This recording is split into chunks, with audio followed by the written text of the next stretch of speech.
You'll undoubtedly find some very amusing TikTok videos made about the hullabaloo TikTok has been causing lately.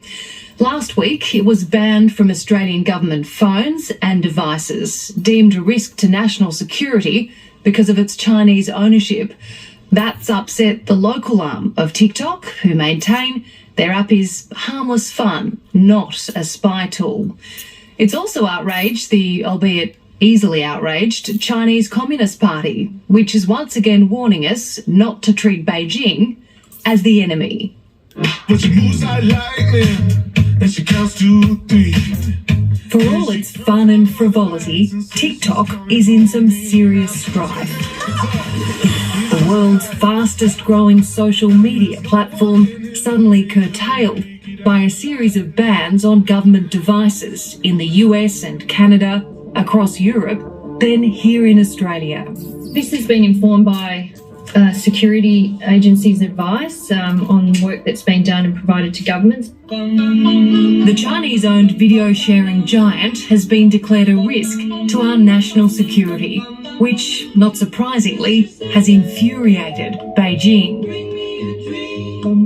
Many people in China consider such bans by foreign countries to be a laughingstock, because it reveals their weaknesses and inferiority rather than their strengths and superiority. That's the big loss for countries like Australia. Former diplomat Victor Gao is an expert in Chinese affairs and an unofficial mouthpiece for the communist regime. Falsified and inflated national security concerns should be avoided. And probably it's racism, probably it's racial discrimination, probably it's banning Chinese again, which, was a disaster many years ago. Now you want to do that again?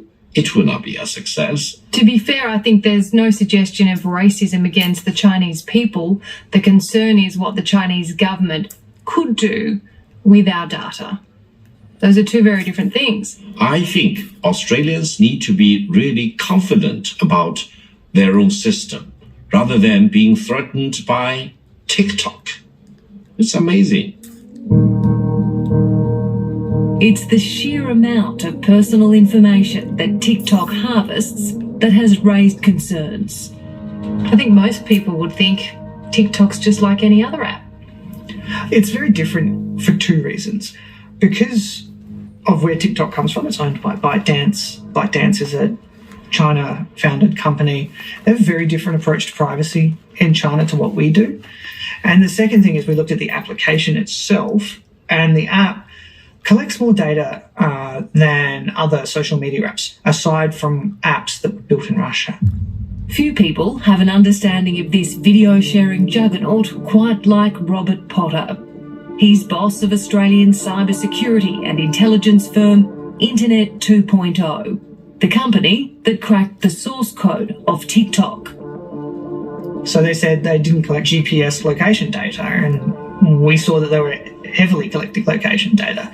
They said they didn't collect the device ID, like the actual identity of each user and their phone.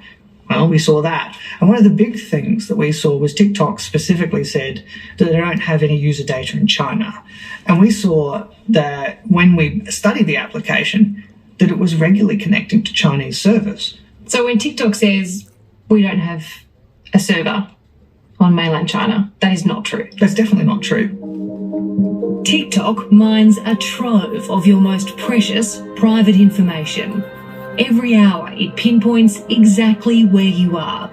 It knows the biometrics of your face and the characteristics of your voice. It can access your contacts and information on the other apps you're running. But that is just a tiny part of the data TikTok gathers.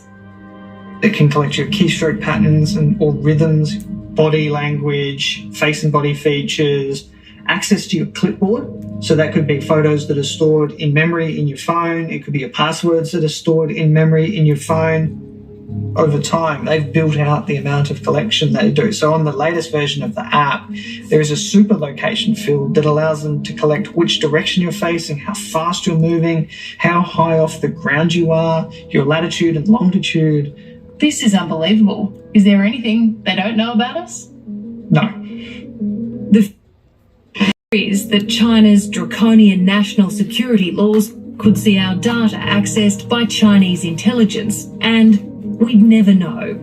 But Victor Gao reckons the West is being paranoid. If the concern is about data security, this is a legitimate concern, and the government regulators need to come up with foolproof arrangements to make sure that privacy and data sensitivities will be taken care of, rather than demonizing TikTok. TikTok is an innovative company, and it deserves to be protected rather than being demonized.